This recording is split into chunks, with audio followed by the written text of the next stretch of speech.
Dans le calendrier officiel des présentations internationales, les collections croisières occupent une place singulière depuis 1920.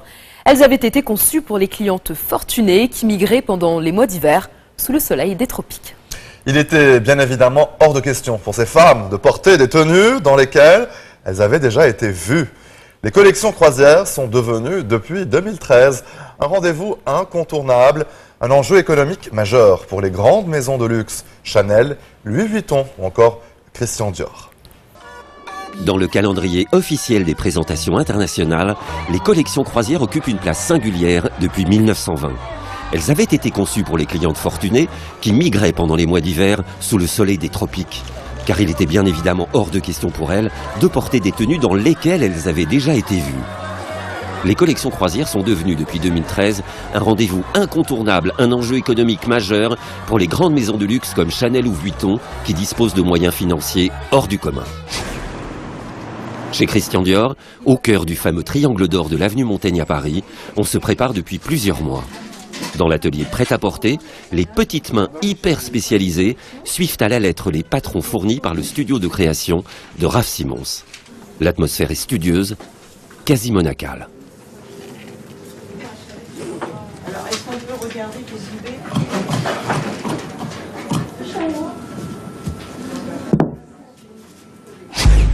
Les collections croisières ont une vie beaucoup plus longue que les autres collections car elles sont disponibles de mai à novembre. Quant aux images propagées sur les réseaux sociaux, elles doivent rendre compte aussi bien des tenues que de l'expérience vécue par les personnalités. Dior a choisi pour sa croisière 2016 de défiler sur la Côte d'Azur dans le Palais Bulle de Pierre Cardin. Avec Dior, c'est toujours dans des endroits auxquels on ne s'attend pas du tout. Là, je me demande bien, dans un décor comme ça, ce qu'il a derrière la tête. Pour Raf Simons, une collection ne peut être dissociée de l'écrin dans lequel elle est présentée. On a toujours croisé ici les habitués du grand luxe. Ils évoluaient dans une atmosphère luxueuse, mais en même temps, il y a aussi ce côté nature, très brut. C'est l'idée générale de ma collection.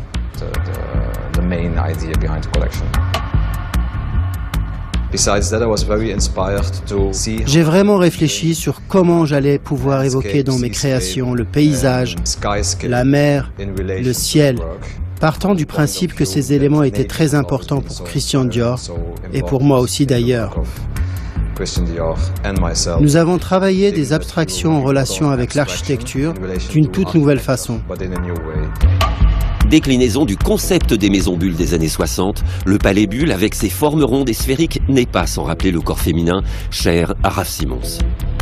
Collection après collection, il pousse son travail d'architecte quelque part dans ses créations. Et là, il y a des choses magnifiques, il y a des robes qui font penser à l'art cinétique, c'est magnifique. Certaines silhouettes se réclament également des tenues de travail des artistes installés dans le sud de la France. Je suis très flatté que la maison Dior soit de retour chez Pierre Cardin, alors que moi j'étais le premier chez Dior.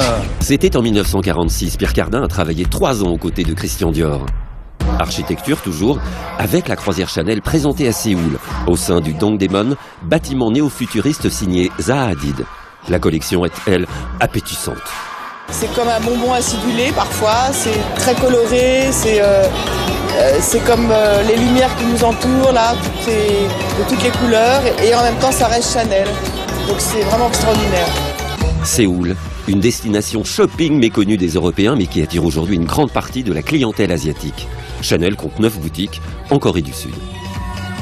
Je pense que l'idée de la modernité, par exemple ce soir, c'est d'arriver à réinterpréter quelque chose qui est ancré dans une culture extrêmement moderne, tout ce qui est un peu voilà, la culture pop coréenne, la K-pop. Le boys band sud-coréen Big Bang, star de la K-pop, était au premier rang. C'était vraiment fantastique. Les modèles s'inspirent du costume traditionnel, le hanbok. Et ils sont vraiment superbes. Les tenues étaient funky, la musique créait une super ambiance. J'ai vraiment adoré ce défilé. Nous sommes coréens et le costume traditionnel nous inspire aussi. Alors découvrir que Karl, à Paris, s'est également inspiré de la Corée, je trouve cela drôle et j'en suis très heureux. Karl Lagerfeld adore les voyages, les grands écarts, moderniser les traditions et s'inspirer des cultures des pays dans lesquels il présente ses collections. J'ai toujours adoré l'idée de ce que portent traditionnellement les Coréens. Un de mes bras droits chez Chanel est une Coréenne qui s'est occupée de tout. Elle a beaucoup d'amis coréens. Toutes les stars de la pop sont venues nous voir. J'aime les racines coréennes, mais elles doivent être adaptées au monde d'aujourd'hui et à ce que je peux proposer comme mode pour la maison Chanel et pour le monde entier. Comme une version moderne de la scène artistique pop coréenne, interprétée par les Coréens eux-mêmes. C'est une collection coréenne inspirée par le passé des traditions coréennes, interprétée d'une façon moderne que je n'ai jamais vue. Les fibres de certains patchwork sont tissées à partir de lin coréen spécialement choisi par Kim Yong-song, la responsable tissu de la maison Chanel depuis 25 ans. Il est parvenu à condenser 5000 ans de culture coréenne en juste 7 minutes et demie. Il s'est arrangé pour le faire. Comment? Je n'en ai aucune idée. Architecture encore, avec la croisière Louis Vuitton. Nicolas Ghesquière a choisi la maison de l'acteur Bob Hope à Palm Springs, en Californie. Une bâtisse spectaculaire à vendre pour 25 millions de dollars. Et la collection? Encore un grand écart, mais cette fois entre le gothique et le solaire. Ces collections croisières ne seront portées que par quelques-unes, mais c'est la création de mode dans son ensemble qui profitera de ces multiples retombées.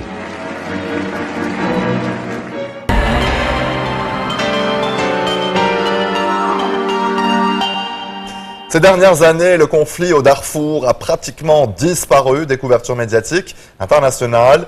Pourtant, le sang continue de couler dans cette région située à l'ouest du Soudan. Des dizaines de personnes ont été tuées depuis mars dans des affrontements tribaux. L'accès au Darfour étant extrêmement limité par les autorités, il est impossible de vérifier les bilans. Ces violences interviennent dans un climat très tendu entre tribus sur fond de désaccords territoriaux et d'allégations de vol de bétail. Une récente offensive du gouvernement contre des factions rebelles a provoqué la fuite de plus de 70 000 personnes selon les Nations Unies. Nombre d'entre elles se sont réfugiées en brousse ou se sont cachées dans des caves. Klaas Van Dieken et Adriaan Ohanessian sont parvenus à se rendre au cœur du territoire rebelle des Monts Mara, une zone si enclavée et instable que l'aide internationale et les Nations Unies n'y ont pas accès. Voici sur le focus de France 24 le reportage exclusif. Une scène familière dans la région soudanaise du Darfour. De la fumée s'échappe de ce qu'il reste d'un village détruit par des attaques au sol et des frappes aériennes. Une bombe a été larguée par les forces gouvernementales juste devant cette maison, laissant Adam, 7 ans à peine, avec d'effroyables brûlures.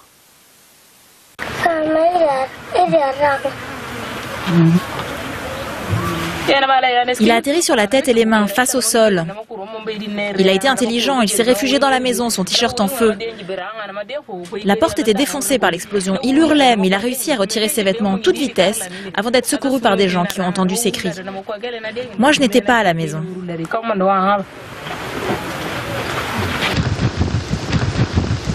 Cette nouvelle série de frappes aériennes, auxquelles s'ajoutent des attaques au sol, a conduit nombre de civils à fuir leur village.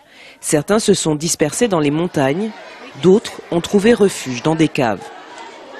Touraya a fui avec ses 8 enfants après que sa maison a été détruite par une bombe. Ici, l'aide humanitaire est inexistante depuis près de 5 ans et nourrir sa famille est un défi quotidien. Mais la faim lui semble encore plus tolérable que la perspective d'être bombardé de nouveau.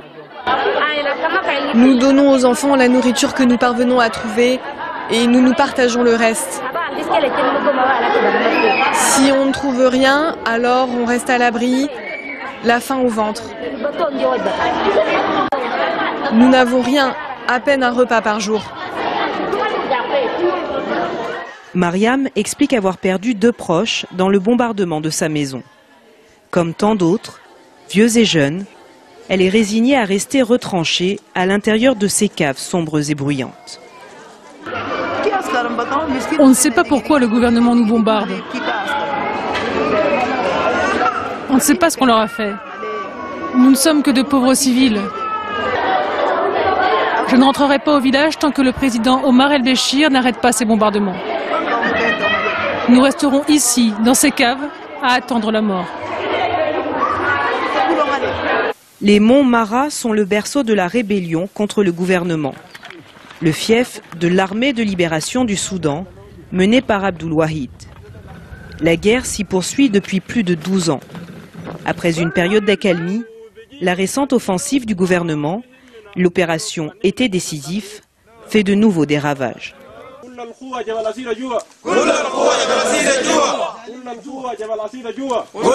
Des chants pour remonter le moral des troupes. Face à la caméra, le commandant se dit déterminé à tenir ses positions. Si le gouvernement parvient à occuper ces terres, il exterminera nos proches. Il exterminera tous ces déplacés qui vivent ici sous notre protection depuis que leurs villages ont été brûlés. Beaucoup ont des raisons très personnelles de se battre, toutes liées aux atrocités qui auraient été commises plus tôt dans l'année. La principale raison pour laquelle j'ai pris les armes, c'est parce que la femme de mon oncle a eu un bébé et que les assaillants l'ont tué parce que c'était un garçon. Et ensuite parce que j'ai vu de mes propres yeux des jeunes se faire enfermer dans une maison pour y être brûlés vifs. Le mois dernier, le président Omar el-Béchir a remporté un nouveau mandat de 5 ans avec officiellement 94% des voix. Autant dire qu'un prochain retour de la paix au Darfour apparaît aujourd'hui peu probable. D'autant plus que les nombreuses factions rebelles semblent tout aussi déterminées que le gouvernement à poursuivre les hostilités. Khartoum dément de son côté toute frappe aérienne contre des civils. Au total, près de 430 000 personnes ont été déplacées au Darfour depuis le début de l'année 2014, portant le total dans la région à 2,5 millions de déplacés. Selon l'ONU, les déplacés vivent dans la peur des groupes armés et de la criminalité. Déjà rudement éprouvés, les habitants de cette région sont aujourd'hui frappés de plein fouet par une épidémie de rougeole. Le comité international de la Croix-Rouge, qui a repris le travail au Soudan du Sud en septembre, a lancé un nouvel appel de fonds auprès des donateurs pour étendre ses activités au Darfour. Code 24, c'est déjà fini pour cette semaine. Nous vous donnons rendez-vous après le Ramadan pour une nouvelle saison de Code 24. Vous pouvez dès à présent revoir cet épisode sur notre site internet. N'hésitez pas non plus à nous envoyer vos commentaires à l'adresse qui s'affiche au bas de votre écran. Excellente suite de programmes sur notre antenne et à très bientôt. À très bientôt.